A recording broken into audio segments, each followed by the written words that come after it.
Akaswani Imphal Ningthoukhongjam Suni na pau pazari ahanbada maruiba pau.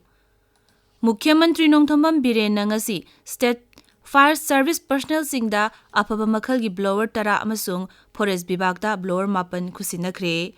Meghalaya amasung Nagaland gi Mukhyamantri singi wasak lawbagi thauram leipak popa numitta pangthoklagani, Tripura gi na tha asigi nipanda pangthoklagani. Pradhan Mantri Narendra Modi na hairi PM Gati Sakti National Master Plan na Bharat ki infrastructure amasung multimodal logistic lamda chauna awangba purakpa ngamlagani amasung Malem gi nupi gi numit ka mari lainana Health and Family Welfare Mantraloy na sinduna na Delhi da ngasi mega wakathon ibena mapangthokre.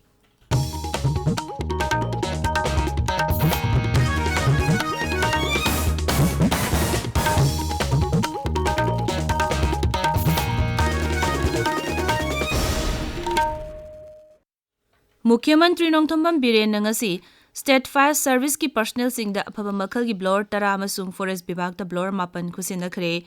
Mangna hai Rajya sigi ching amasung atai mafam singda mai chakpi thodok sing thengnanaba Rajya Sarkar na matik chana thabak lokhali. Twitter da thagatpa warwala mada Siri Biren hai langmai chakpa yauna mai chakpi thodok sing da sizinanaba afaba makhal gi khuchukulai kaya Sarkar na thaurang tawre. Mukhyamantri na lamdam asigi miyamda mamal yamlaba umang amasung lamlaki sa uchek kaya ngak senaba honabada saruk yabinaba abil tawri.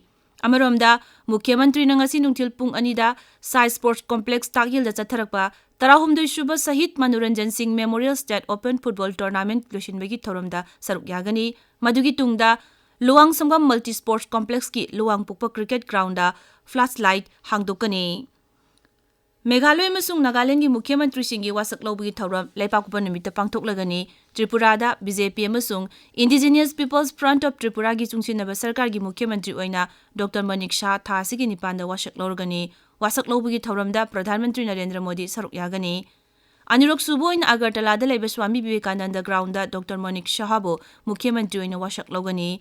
Meghalaya da NPP luchingba Kornat ke sangmana hairi Mahakpu Sadasya Kunthani Thoina Sagatli amasung Sarkar Siamnaba Rajyapaldagi Bartan Phangle. Nagalanda Naungna NDPP gi luchingba khankraba Nephew Rio amasung Assam gi Mukhyamantri Himanta Biswa Sarma ngasi Nai Delhi panglagani. Makhoina Kendra gi luchingba sing unaduna anoba Sarkar Siamnaba warep lawgadawri.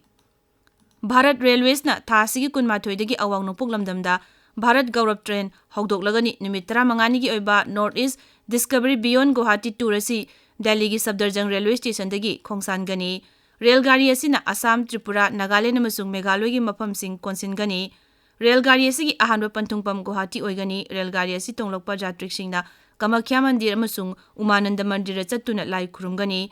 COVID-19 gi cheksul thorang oina Railway Mantraloyna Railgari asta tonggadawriba sahi 19 mathaki miyoi sing COVID-19 vaccine dose suna kablaba miyoi ngakto oigadabani.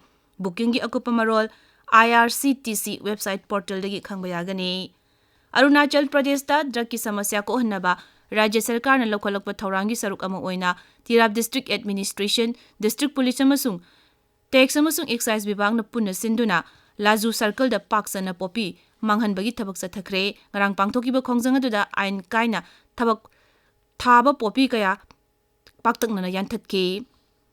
Madhya Pradesh Sarkar na nupi singi sel tungi phibam phagarhanaba ngasi anoba thaurang Lardli Behena scheme hawdoklagani. Scheme asigi makhada nupi amamamda tha amagi lupa lising amamam pigani. Mukhyamantri Shivraj Singh Chauhan scheme asing asi Bhopal da hawdokani. Akaswani Paumi na hai Bhopal gi Zambori Maidan da nupi lak amarom da saruk yaduna pangthokadaba hawdokpagi thauramda scheme asigi damak darkhas pisinbagi thabak thauram sing hawgani.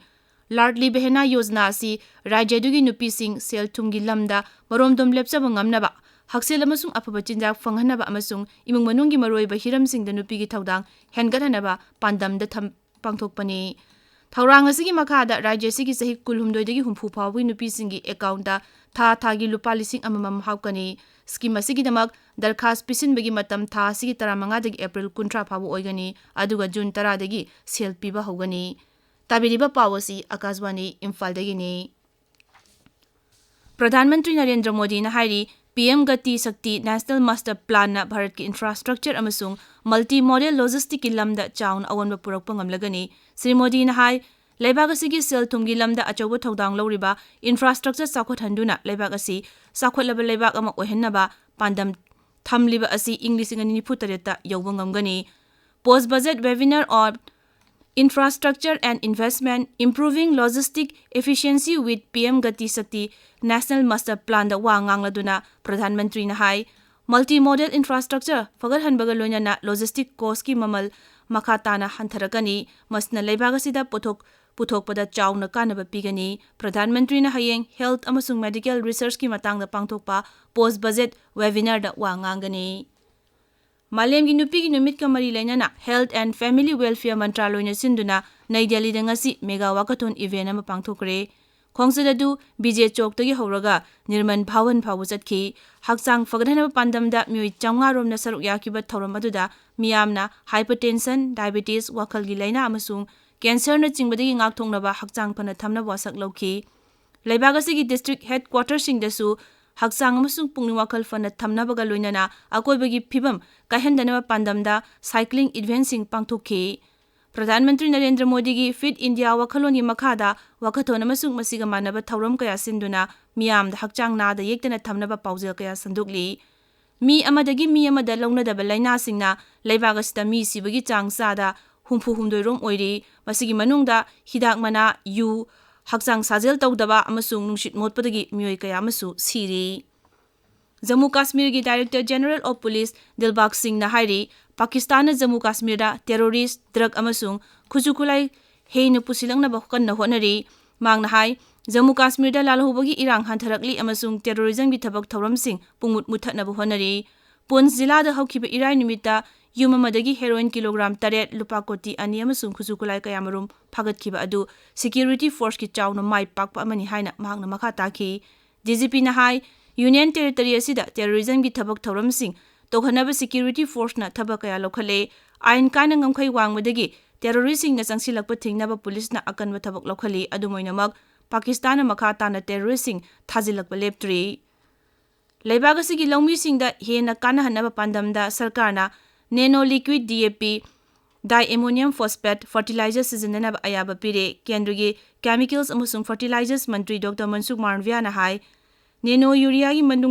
matungda DAP sizinaba sarkarn ayaba pire mangna hai Liquid DAP sizinaba asi lawushingu mantraloina yare Nano Liquid DAP sizinaba asina leibagasi gi lawmi singda chauna kanaba piragani amasung masina Pradhan Mantri Narendra Modi gi Atmanirbhar Bharat ki Manglanadu mangphaunaba ngamhalagani Haujik DAP bag ama asi DAP bottle gi moongda phanglagani Karnataka na Meghalaya bu thoiduna sahi 53 gi tungda Santosh Trophy National Football Championship laure Saudi Arabia gi konung Riyadh ta leba King Fahad International Stadium na ngarang sanakiba final match ta Karnataka na Meghalaya bu Panjal 3-2 da thoiki ngarang sanakiba match aduda Karnataka na ahanba hapta goal 3 chanki Mes adugi mamangda sanakiba services na Punjab Panjal Anishno da thoiduna 3 suba tare Mumbai gi DY Patel Sports Stadium da ngarang sanakiba Women's Premier League ta Mumbai Indians na Gujarat Giants pu run 195 doi hoikre